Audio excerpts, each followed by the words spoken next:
Hello, everyone.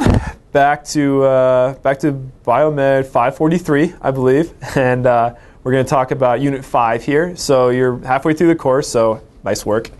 Unit 4, we ended with talking about the emerging novel membrane materials and surface characterization methods. Just giving a quick intro into the current areas of research going on there and the different challenges, why we need these more materials.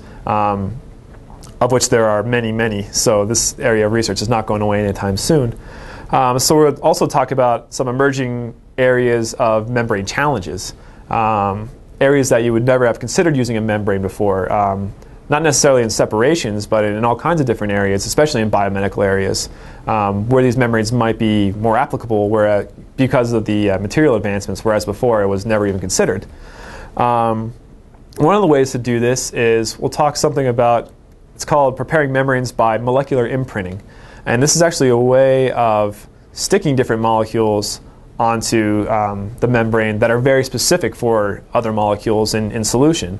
And because of this, we can very selectively transport one or two or three out of a very complex mixture of solutes through the membrane and hold everything else back. And that's very applicable and advantageous for drug elution or such like that.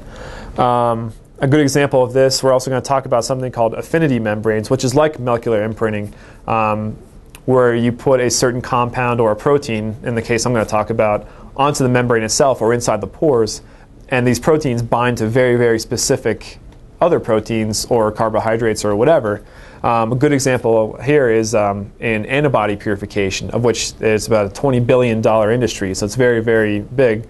There's a protein that's very creatively called protein A. And the protein very selectively binds to the constant region of antibodies and nothing much else. So if we can find a way to stick those inside the pores of the membrane, you can imagine pushing a very complex mixture of cell debris, DNA, whatnot, all kinds of proteins over, and only capturing just the antibody and nothing else, and then eluting it later.